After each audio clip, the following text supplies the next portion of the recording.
we are going to talk about what I believe is a 9-figure blueprint. What's up, family? Welcome back to another episode of Financial Freedom Fastlane. And you know the vibes, the quicker you get to your dream life, the longer you get to live it. And I'm the host with the most, George Atchinpong. So today, we are going to talk about what I believe is a 9-figure blueprint, okay? A lot of these boxes that I've already checked. Some of these I'm in the process of checking, which gives me the perspective and the credence to have this dialogue with you, okay? So again, we're back again with another t-shirt design. My favorite workout is a bank run. My favorite workout is a bank run. I should put something on the back that says, and I love two-a-days. Right, let me move the mic.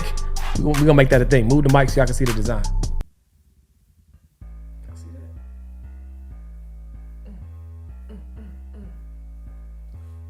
My favorite workout. See, you running with the little hold on. I always get messed up on the camera. Boom. The little money bag. My favorite workout is a bank run. Okay. So, what y'all think about this one? Should I drop it? I think it's lit. Let me know. And I love two-a-days. You know what I'm saying? Like, if we're gonna do two-a-days, let's make it a bank run. See, I be thinking of stuff in real time. Now, let me just say this before we get started for today, okay? Now, as many tweetables, threads, punchlines, one-liners that I be having, it ain't never dawned on y'all that I probably could rap. That ain't like never crossed your mind. Like, if you just really paid attention to the tweets, to the captions, to the bars on the episode, like, if you really knew what you was looking for, you would be able to connect the dots that your boy got bars. But I could rap, not just like some words that sound, you know, like nowadays people be like, an entrepreneur say something powerful, like, oh, bars. And I'm talking about like, I got bars for real. Like, my joints be rhyming and all that. You know what I'm saying? So I might have to come out with the millionaire mixtape. 2024 millionaire mixtape. What y'all think? Have some features on there. You know what I'm saying? All wealth rap. You know what I'm saying? Cloth talk. You know what I mean? But like, I think it's time, man. I think it's time. I know people like music, that they want to learn. So you give them the best of both worlds. I see a couple people try to do it, but like, it's one thing when you can rap for real and you actually know what you're talking about. I might be honest. I might switch careers. So y'all let me know. Millionaire Mixtape, Volume 1, 2024. Maybe at the very least I drop like a, drop a little something, little tracks. Let the streets let me know how we coming. But anyway, as y'all can see, we're gonna have some fun today. Okay.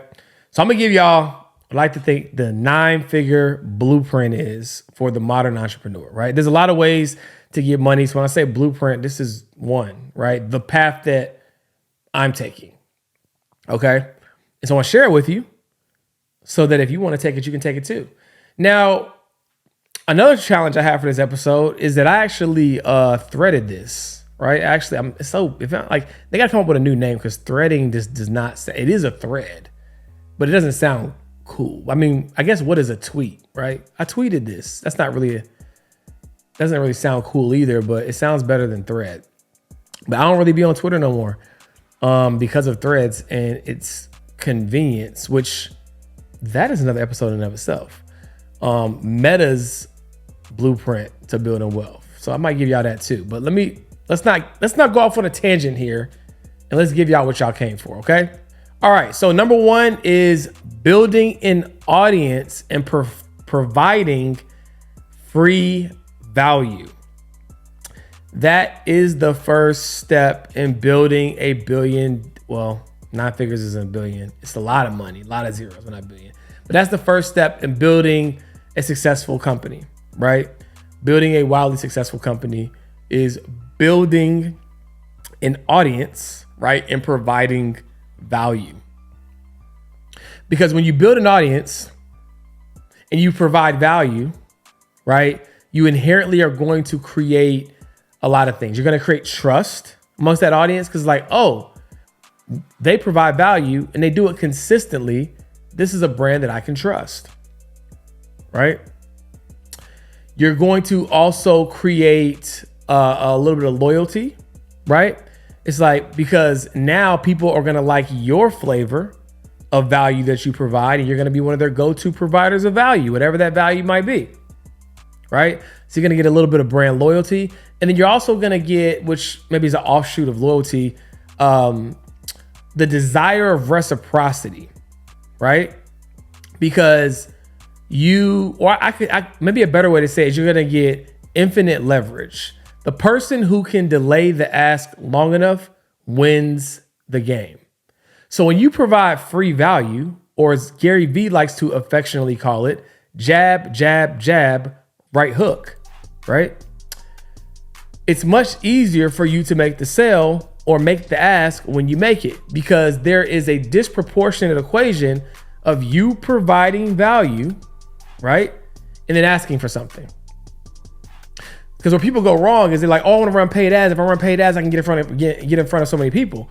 Yes, you can get in front of more people, but the reality is, if those people have never seen you or haven't heard of you, the likelihood of conversion is a lot lower. It's not impossible. I've seen stuff that come on my feed. I check it out. I buy it, right? I see it sometimes. Then I look at the comments, look at the reviews. Maybe I heart it, I favorite it, and eventually I buy it, right? But what converts even better than that is if you've already built trust and you've already built a brand by just providing value, and then you sell something. And there's so many examples of that, right? So one example of that is, let's say that you are a cook, right?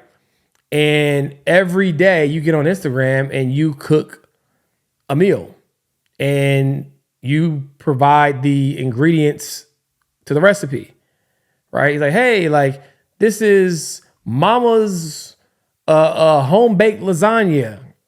And you provide the video, you provide the recipe, and it looks good, feels good, right? You just keep providing free value. Matter of fact, if you go to Instagram right now, you'll see some food pages that have some really big followers, right? And if you just keep doing that over and over and over again, people are like, man, I'm always able to get high quality recipes from George and his meals that make sense, right? Got a ring to it. Meals that make sense. Should I get into cooking? Anyways, meals that make sense in this example, right? So then if I were to come out with a cookbook, which is step 2 in the I keep wanting to say billion. Let's just forget it. It said not the $1 billion blueprint. It has a better ring to it, right?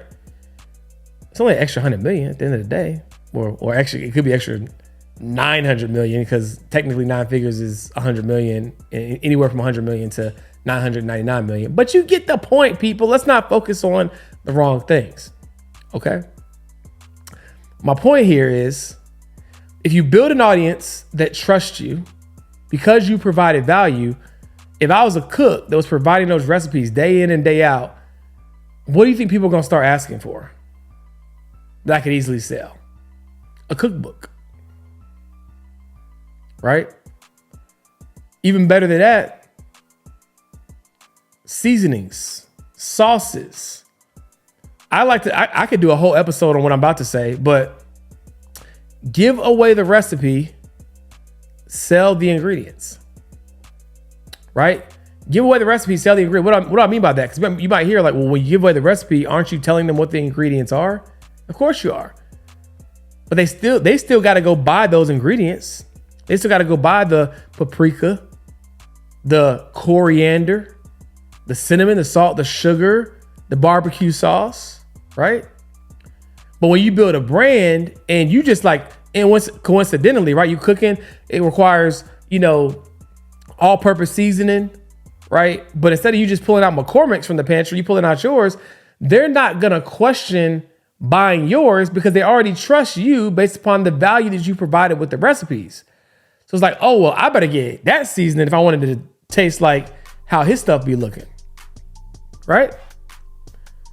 So it's a genius business model because oftentimes people only want to sell the information. Now hear me clearly.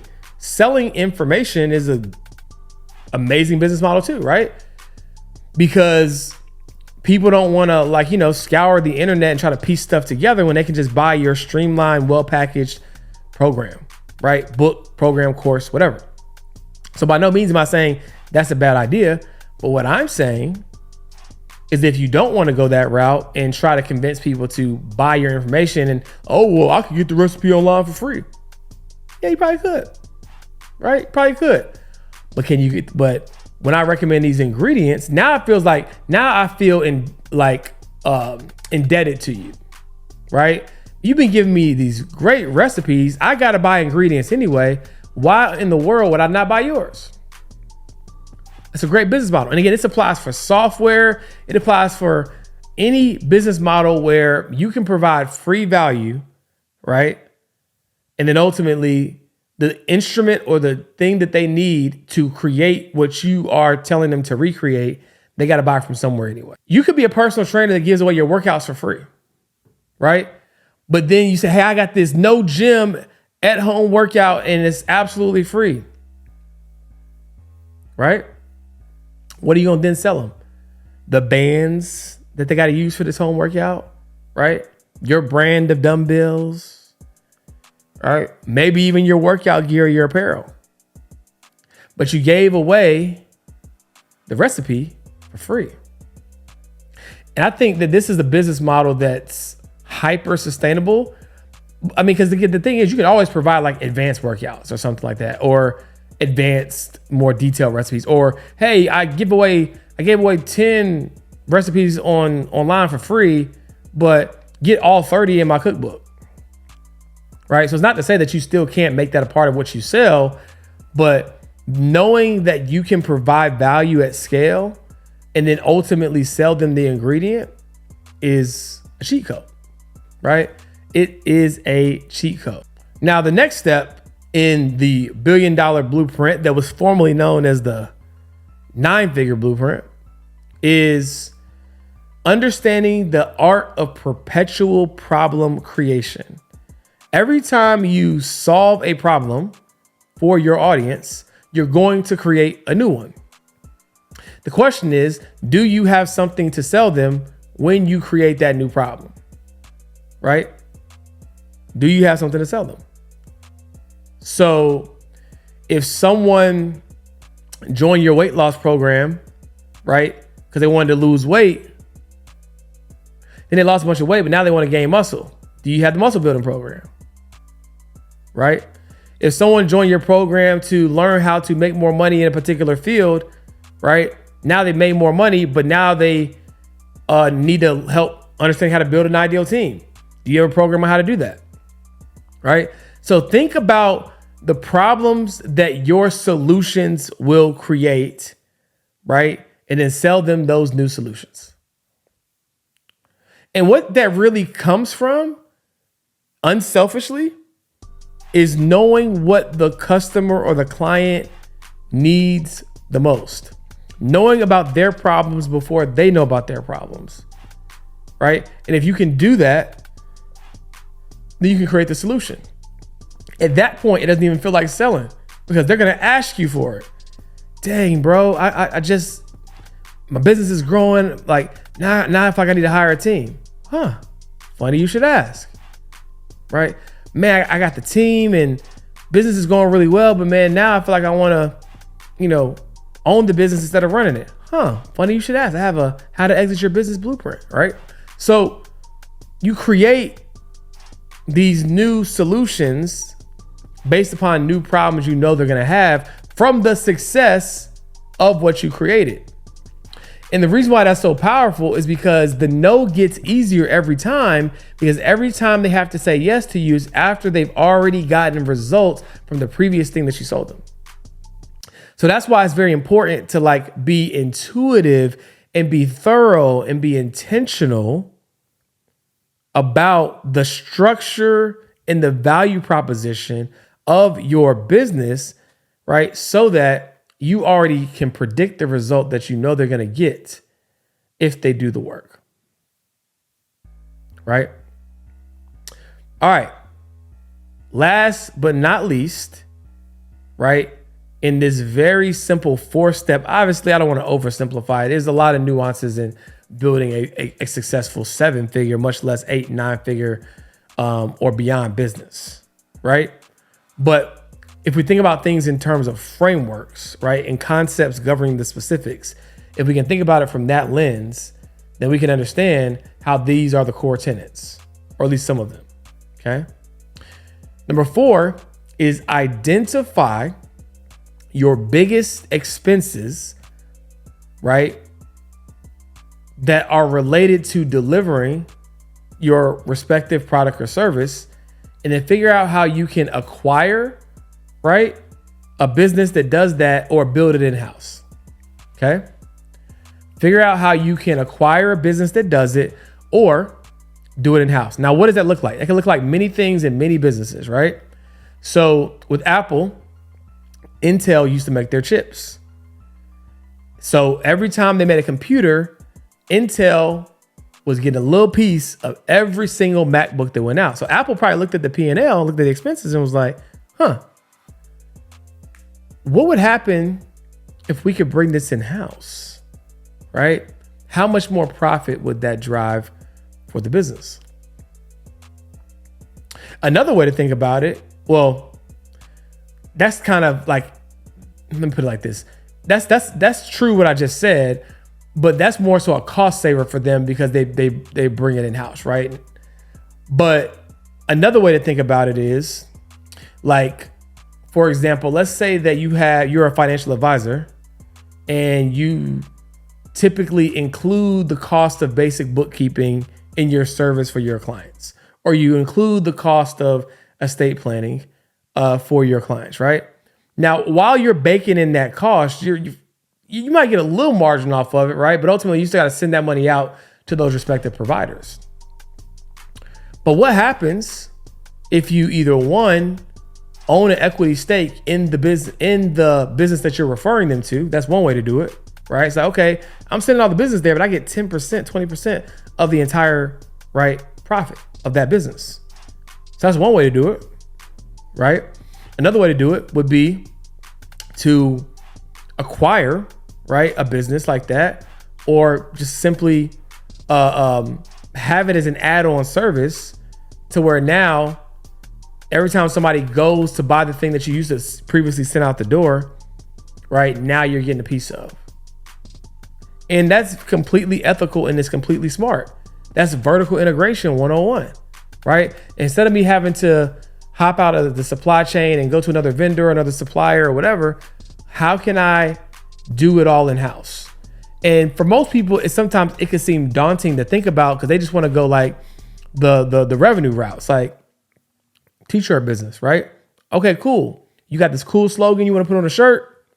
It's so much easier just to think of the logo, right? Get somebody to design it for you, slap it on a shirt and sell it. That's easier. But when you go back and do the math on, okay, so these shirts cost me $4 wholesale, and I know they're not a nonprofit. Shout out to the last episode. I know they're not a nonprofit. So how much are they making off of me, right, relative to what I'm paying? Because if they're selling to me for $4, which isn't a ton of money, that means they got to be getting it for like 75 cents a dollar a shirt, right? So if you think about it, if it might cost me some front end money, and it might cost me some front end effort to own that business, but how much more profit and how much more money in the long run am I going to make if I now am paying 75 cents versus $4 for that same t-shirt, right? Now, again, not to oversimplify, when you acquire that business, you're also acquiring all the other components associated with it and what it takes to make said business profitable, right? But just looking at things black and white from one business to the next, well, this business alone, now we're looking at it as two different businesses, but this business alone, if we just round it up to $1 for every shirt that I now buy that I'm getting at cost, right? I'm seeing an increase in margin by 300%, right? Now that is a easy justification, right? When you do the math and when it makes sense. Now, again, you don't want to just go out and acquire anything for the sake of acquiring it, right? You want to make sure that there's also business and lifestyle alignment, and you're not going to be like, just burnt out trying to be everything to everybody or own everything. But if you think strategically and think in terms of who, not how, approaching a business model this way could be immensely profitable. And it's really just the art of asking the right questions. Sometimes people are just so content with the surface level realities that they are presented with. They don't ask the question behind the question, right? Because the question behind the question could unlock a level of success, a level of profit, a level of additional revenue that could be completely transformative for you and your business, right? So that is my 4-step process, right, to building a 9 to 10 figure enterprise. Okay. I've done a few of these. I'm in the process of doing the last one so that I can report back on how it's working. Right. But I just saw it like sometimes you don't know things until you get in the middle of it. Right. Which is why having a mentor is so powerful, because they can see those things before you see them, which means you can speed past them versus having to hit that pothole. Right. But hopefully this was helpful. Use this framework to figure out how you can implement this in your business. How can I solve, right, new problems that my original product creates? And last but not least, right, how can I turn my expenses, my biggest expenses, into profit centers? All right, guys, until next time, remember, the quicker you get to your dream life, the longer you get to live it. Freedom is for sale, as always, if you're willing to pay the price. Don't forget to leave a comment, like, subscribe, and share this with as many people as you think would find value. Peace.